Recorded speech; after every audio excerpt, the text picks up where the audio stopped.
स्वागत है आप सभी का रोशन सर स्टडी पॉइंट पे। और आज की इस वीडियो में हम समझने वाले हैं 12th क्लास हिस्ट्री का पहला चैप्टर, जिसका नाम है ईंटें, मनके तथा अस्थियां। सो दोस्तों, इसमें हम हड़प्पा सभ्यता का इतिहास समझने वाले हैं। हड़प्पा सभ्यता के बारे में हम जानेंगे। तो जैसा कि 11th क्लास में आप लोगों का हिस्ट्री का कंप्लीट सिलेबस मैंने करवाया था, उसी तरीके से 12th क्लास में भी आपका कंप्लीट सिलेबस रोशन सर स्टडी पॉइंट पे करवाया जाएगा और एनिमेशन के थ्रू ही हम हर एक चैप्टर को समझने वाले हैं। ठीक है। तो दोस्तों, मैं आपको बता देना चाहूँगा कि एक भी टॉपिक मैं स्किप नहीं करने वाला हूँ। जैसे कि 11th क्लास में कुछ टॉपिक स्किप हो गए थे, छूट गए थे, बट 12th क्लास में ऐसा नहीं होने वाला है। 12th क्लास में एनसीईआरटी बुक में जितने भी टॉपिक बता रखे हैं, जितने भी टॉपिक समझा रखे हैं, हर एक टॉपिक को हम समझने वाले हैं, वो भी बिल्कुल आसान भाषा में, सरल भाषा में। ठीक है। तो चलिए अब स्टार्ट करते हैं। हम अपने इस चैप्टर की बात कर लेते हैं। कुछ जरा सा इंट्रोडक्शन आपको दे दूँ इस चैप्टर के बारे में। देखिए, इस चैप्टर में हम हड़प्पा सभ्यता का इतिहास समझने वाले हैं। भारतीय इतिहास में जो सबसे पहली जो सभ्यता जो विकसित हुई थी, जिसको हम हड़प्पा सभ्यता बोलते हैं, और इसको और भी नामों से जाना जाता है, जैसे कि इसको हम सिंधु घाटी की सभ्यता भी बोलते हैं, या फिर हम इसको मोहनजोदड़ो की सभ्यता भी बोलते हैं। तो देखिए, आपके इस चैप्टर का जो नाम है वो ईंटें, मनके तथा अस्थियां रखा गया है, लेकिन इसमें हम हड़प्पा सभ्यता के बारे में समझने वाले। तो सबसे पहले हम बात कर लेते हैं कि यार इस चैप्टर का नाम ईंटें, मनके तथा अस्थियां क्यों रखा गया। देखिए, हड़प्पा सभ्यता के बारे में जानकारी प्राप्त करने का जो सबसे मेन स्रोत है ना, वो ईंटें, मनके तथा अस्थियां ही है। जैसे आप 11वीं क्लास में मेसोपोटामिया की सभ्यता के बारे में आप समझे थे, तो मेसोपोटामिया की सभ्यता की जो लिपि थी उसके बारे में हमारे पास जानकारी है, उस लिपि का अध्ययन किया जा चुका है। लेकिन हड़प्पा सभ्यता की जो लिपि है उसका अध्ययन नहीं किया जा पाया है। इस सभ्यता की लिपि के बारे में हमें कोई जानकारी नहीं है, हम लिपि से इस सभ्यता के बारे में कुछ नहीं जान पाए। तो इस कारण इस सभ्यता के बारे में जानकारी प्राप्त करने के जो हमारे पास स्रोत है वो पुरातात्विक स्रोत है, यानी कि जो जमीन के नीचे से खुदाई के दौरान जो भी चीज़ें मिली, जो भी वस्तुएं मिली है, उसके माध्यम से हमने हड़प्पा सभ्यता के बारे में जानकारी प्राप्त किया है। ठीक है। और उसमें सबसे मेन जो स्रोत था वो ईंटें है ना, क्योंकि वहाँ पे बहुत सारे लोगों ने मकान बनाए थे ईंटों का प्रयोग करके, तो उन ईंटों से हम हड़प्पा सभ्यता के बारे में जानकारी प्राप्त कर सकते हैं। मनकों से, है ना, मन के आप समझती है, औरतें जो पहनती है। इसके अलावा अस्थियां, यानी कि कंकाल वगैरह जो मिले हैं खुदाई के दौरान जमीन के नीचे से, उसके माध्यम से हम हड़प्पा सभ्यता के बारे में जानकारी प्राप्त कर पाए हैं। इसीलिए चैप्टर का नाम हड़प्पा सभ्यता ना रख के ईंटें, मनके तथा अस्थियां रखा गया है। अब सबसे पहले हम बात करते हैं कि यार जो हड़प्पा सभ्यता है उसको हम हड़प्पा सभ्यता या मतलब हड़प्पा सभ्यता के नाम से ही क्यों जानते हैं। तो इसके पीछे का मेन कारण ये है कि सबसे पहले जो खोजा गया जो जगह था हड़प्पा सभ्यता का, सबसे पहले जो खोजा गया स्थल जो है वो हड़प्पा ही था। सबसे पहले हड़प्पा में ही खनन कार्य किया गया था 1921 में, और दयाराम साहनी ने सबसे पहले हड़प्पा से ही कुछ मोहर खोज निकाली थी। जो हड़प्पाई मोहर है ना, वो सबसे पहले हड़प्पा से ही पाई गई थी। इसीलिए इस सभ्यता का जो नामकरण है वो हड़प्पा नामक स्थल के ऊपर किया गया है। सबसे पहले खोजा गया जगह हड़प्पा ही था। उसके बाद हम बात कर लेते हैं इसको सिंधु घाटी की सभ्यता क्यों कहा जाता है। तो सिंधु घाटी की सभ्यता कहे जाने के पीछे का मेन कारण क्या है कि सिंधु नदी के आसपास विकसित हुआ था यह सभ्यता, है ना, तो इसीलिए इसको हम सिंधु घाटी की सभ्यता ही बोलते हैं। मोहनजोदड़ो की सभ्यता क्यों बोलते हैं, तो भाई इस सभ्यता को जो सबसे विकसित और सबसे ज़्यादा नियोजित और सबसे ज़्यादा फेमस जो जगह था ना, वो मोहनजोदड़ो था, और इस कारण इस सभ्यता को हम मोहनजोदड़ो की सभ्यता भी बोलते हैं। देखिए, हड़प्पा की जो खोज है वो दयाराम साहनी ने 1921 में किया था। मोहनजोदड़ो की बात करें तो मोहनजोदड़ो की जो खोज है वो राखाल दास बनर्जी के द्वारा 1922 में किया गया था। मतलब जगह से सबसे पहली मोहरे खोज निकाली थी इन दोनों विद्वानों ने, दोनों पुरातात्विदों ने। ठीक है।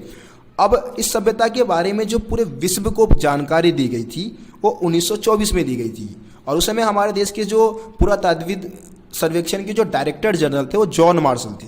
जॉन मार्शल सबसे प्रमुख थे, और उनके अंडर में ही रह के दयाराम साहनी और राखाल दास बनर्जी काम कर रहे थे, और इन तीनों के मदद से ही हड़प्पा सभ्यता की खोज की घोषणा पूरी दुनिया के सामने 1924 में की गई थी। तो यहाँ पे दो चीज़ें आपको, दो डेट याद रखना है। एक तो भाई हड़प्पा सभ्यता की खोज कब हुई, तो आपको 1921 का डेट बताना है, और दूसरी कि भाई पूरी दुनिया के सामने हड़प्पा सभ्यता के बारे में जानकारी कब प्रस्तुत की गई, या पूरी दुनिया को हड़प्पा सभ्यता के बारे में कब बताया गया, तो 1924 का डेट आपको बताना है। ठीक है। तो ये चीज़ आप याद रखिए।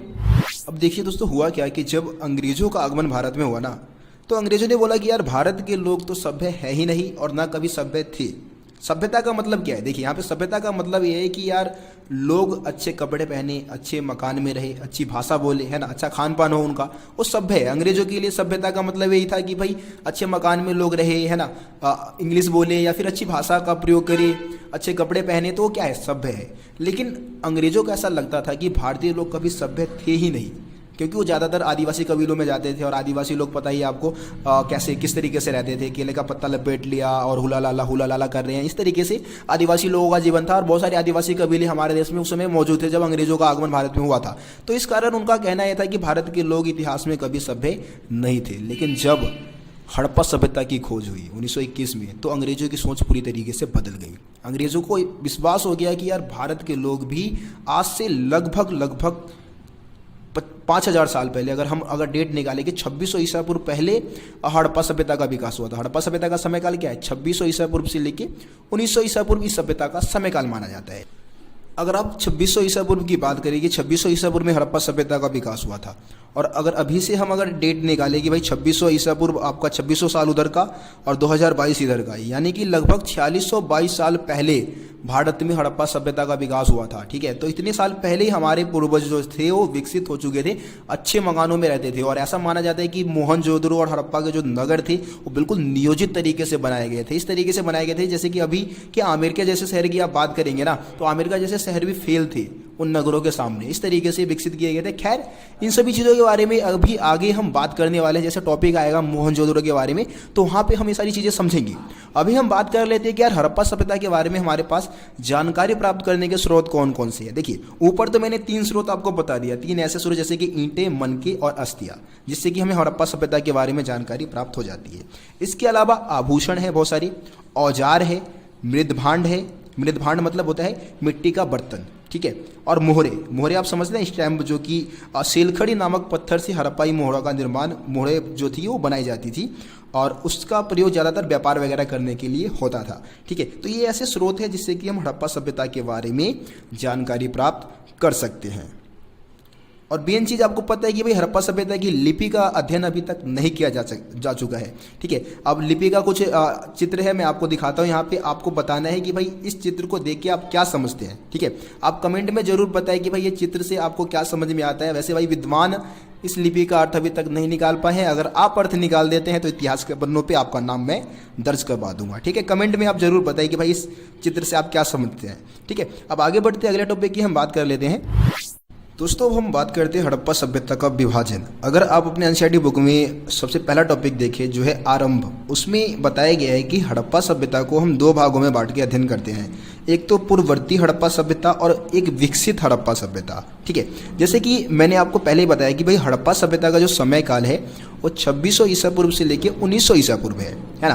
तो ये आपको पता है कि हड़प्पा सभ्यता के लोग बहुत ही अच्छे विकसित नगरों में रहते थे, अच्छी इमारतों में रहते थे, अच्छे मकान में रहते थे। लेकिन एकदम से वहाँ के लोग विकसित तो हुए नहीं होंगे, है ना। विकसित होने में बहुत ज़्यादा समय तो लगा होगा ना। तो 2600 ईसा पूर्व से जो समय काल है, 2600 ईसा पूर्व के आसपास तक क्या हुआ था, वहाँ के जो लोग थे वो अच्छे नगरों में रहना शुरू कर देते हैं, विकसित नगरों में रहना शुरू कर देते हैं, अच्छे मकानों में रहना शुरू कर देते हैं। उससे पहले की अगर हम 2600 ईसा पूर्व से पहले के अगर समय काल की बात करें तो उसको हम पूर्ववर्ती हड़प्पा सभ्यता बोलते हैं, जब लोग धीरे धीरे क्या कर रहे थे, विकास कर रहे थे, है ना। 2600 ईसा पूर्व आते आते तो विकसित हो गए थे, लेकिन 2600 ईसा पूर्व से पहले क्या कर रहे थे, लोग विकास कर रहे थे, विकास की प्रक्रिया में थे वो। ठीक है, तो उसको हम क्या बोलेंगे, पूर्ववर्ती हड़प्पा सभ्यता, जो कि 2600 ईसा पूर्व से पहले का समय काल था। और 2600 ईसा पूर्व से लेके 1900 ईसा पूर्व का जो समय काल है वो विकसित हड़प्पा सभ्यता का समय काल है। ये चीज़ आप याद रखें। ठीक है, अब हम यहाँ पे पूर्ववर्ती जो हड़प्पा सभ्यता है ना, उसकी विशेषता की बात कर लेते हैं। जो पूर्ववर्ती हड़प्पा सभ्यता है उसकी क्या खासियत थी, देखिए यहाँ पे क्या थी कि बस्तियाँ काफ़ी छोटी थी। पूर्ववर्ती हड़प्पा सभ्यता की बस्तियाँ क्या होती थी, बहुत ज़्यादा छोटी होती थी। जो बड़े आकार की जो संरचनाएं थी वहाँ पे ना के बराबर थी, बिल्कुल भी बड़े आकार की संरचनाएं नहीं मिली है। ठीक है, और लोग जो थे वो वहाँ के जो लोग थे, पूर्ववर्ती हड़प्पा सभ्यता के जो लोग थे वो कृषि, पशुपालन तथा शिल्पकारी का काम करते थे, व्यापार वगैरह नहीं करते थे। व्यापार उस समय विकसित नहीं हुआ था। लेकिन अगर हम विकसित हड़प्पा सभ्यता की बात करें तो भाई यहाँ के लोग बहुत बड़े आकार के जो घर थे उसमें रहा करते थे। इनकी इमारतें बहुमंजिला होती थी, छोटे मोटे मकान में नहीं रहते थे। बस्तियाँ भी बहुत बड़ी होती थी इनकी। ठीक है, और यहाँ के लोग कृषि, पशुपालन, शिल्पकारी तो करते थे, साथ ही साथ में व्यापार का भी काम किया करते थे। तो इस चैप्टर में वैसे हम विकसित हड़प्पा सभ्यता के बारे में जो भी जानकारी मैं आपको देने वाला हूँ वो विकसित हड़प्पा सभ्यता के बारे में देने वाला हूँ, क्योंकि इस चैप्टर का जो समय काल है वो 2600 ईसा पूर्व से लेके 1900 ईसा पूर्व के इतिहास की जानकारी आपको देता है। ठीक है, अब समझते हैं हड़प्पा वासियों के निर्वाह के तरीके। एनसीईआरटी का दूसरा टॉपिक है ये निर्वाह के तरीके। ठीक है, तो निर्वाह मतलब क्या होता है? निर्वाह मतलब होता है जीवन यापन। इसमें हम बात करने वाले हैं कि भाई हड़प्पा वासी अपना जीवन यापन करने के लिए किन चीज़ों का प्रयोग करते थे। तो यहाँ पे हम सबसे पहले बात कर लेते हैं कि भाई हड़प्पा वासी जो भोजन प्राप्त करते थे वो पेड़ पौधों से भोजन प्राप्त करते थे। यानी कि पेड़ पौधों से जो भी चीज़ें हैं, फल फूल है ना, कंदमूल है, उसको क्या करते थे? इकट्ठा करने का काम किया करते थे। इसके अलावा इनका जो मुख्य आहार था वो था मछली। ठीक है, इसके अलावा जानवरों का भी प्रयोग करते थे। जानवरों की अगर हम बात करें तो भेड़ हो गया, बकरी, सूअर, घड़ियाल, भैंस वगैरह जो जानवर है उसका भी इस्तेमाल ही करते थे। बहुत सारी जगह से हमें क्या हुए हैं, इन जानवरों की जो हड्डियाँ है वो मिली है। ठीक है, इसके आधार पे हम ऐसा कह सकते हैं। इसके अलावा अनाज के दाने के भी साक्ष्य मिले हैं। इसका मतलब ये है कि भाई अनाज का भी प्रयोग करते थे, जाहिर सी बात है, जिसमें से गेहूँ, जौ, सफ़ेद चना, तिल, बाजरा, इन सभी अनाज के दानों के साक्ष्य, मतलब इसमें से सबसे जो ज़्यादा साक्ष्य मिले वो बाजरे के दाने के साक्ष्य मिले। बाजरे के जो दाने के जो साक्ष्य मिले वो गुजरात से मिले हैं। ठीक है, इसके अलावा चावल के दाने जो है वो काफ़ी कम मात्रा में पाए गए हैं और खुदाई के दौरान उसके जो साक्ष्य है वो कम मिले हैं। ठीक है, इस बात को दर्शाता है कि चावल का इस्तेमाल हो सकता है वो कम करते होंगे। ठीक, अब देखिए यहाँ पे ये जो आहार संबंधी जो जानकारी है, उनके भोजन के बारे में जो जानकारी प्राप्त करने के लिए जो पुरातात्विद हमारे सहायता करते हैं, उसमें एक तो पुरा वनस्पतिज्ञ होते हैं। ये पुरा वनस्पतिज्ञ होते क्या है, कौन है? देखिए, पुरा वनस्पतिज्ञ ऐसे पुरातात्विदों को कहा जाता है जो वनस्पति का अध्ययन करते हैं। ठीक है, पेड़ पौधों का अध्ययन करते हैं, पुराने समय के जो पेड़ पौधे थे उसके बारे में जानकारी जुटाते हैं। इसके अलावा जो पूरा प्राणी वैज्ञानिक होते हैं वो क्या करते हैं, पुराने समय के जो जीव जंतु है उस पर रिसर्च करते हैं, उसके बारे में हमें जानकारी देते हैं। वो पूरा प्राणी वैज्ञानिक है। तो हड़प्पावासी जिन जानवरों का इस्तेमाल करते थे उसके बारे में हमें जानकारी जो देने वाले हैं वो पूरा प्राणी वैज्ञानिक हो गए, है ना। और जो अनाज के दानों के बारे में हमें जानकारी देंगे वो कौन हो जाएंगे? पूरा वनस्पतिज्ञ। ठीक है, तो ये चीज़ भी आप याद रखिए। अब आगे बढ़ते हैं। हड़प्पावासियों की कृषि प्रौद्योगिकी। देखिए, अगर हम हड़प्पावासियों की कृषि प्रौद्योगिकी की बात करें तो सबसे पहले आपको यहाँ पे प्रौद्योगिकी का मतलब समझना है। प्रौद्योगिकी का मतलब होता है क्या? देखिए, प्रौद्योगिकी मतलब है तकनीक, टेक्नोलॉजी, है ना। खेती करने के लिए हड़प्पावासी कौन कौन से तरीकों का इस्तेमाल करते थे उसी को हम कृषि प्रौद्योगिकी में समझेंगे। ठीक है, तो यहाँ पे सबसे पहले आप बताएंगे बैलों का प्रयोग खेती करने के लिए। जाहिर सी बात है कि पुराने समय में, अब हड़प्पा सभ्यता आज से लगभग 4600 वर्ष हम पहले की बात कर रहे हैं, तो उस समय बैलों का इस्तेमाल होता होगा, जाहिर सी बात है ना। अब साक्ष्य के रूप में वृषभ आप चित्र में देख पा रहे होंगे कि इस जानवर के साक्ष्य भी हमें मिले हैं। इसके आधार पर कह सकते हैं कि भाई बैलों का इस्तेमाल हड़प्पावासी खेतों को जोतने के लिए करते थे। उसके बाद है हलों का प्रयोग। तो जाहिर सी बात है भाई हलों का इस्तेमाल होता होगा।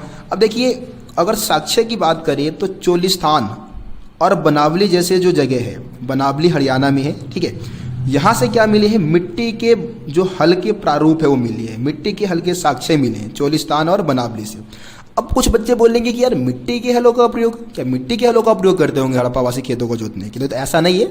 मिट्टी के हलों के साक्ष्य मिलने का मतलब ये है कि हलों का इस्तेमाल होता होगा, वहाँ पे हलों का इस्तेमाल करते होंगे, हलों के बारे में वहाँ के लोगों को जानकारी होगी, जब भी तो यहाँ से भाई साक्ष्य मिले हैं हलों के, है ना। इसके अलावा कालीबंगन की हम बात करें तो कालीबंगन से हमें जुते हुए खेत के साक्ष्य मिले हैं।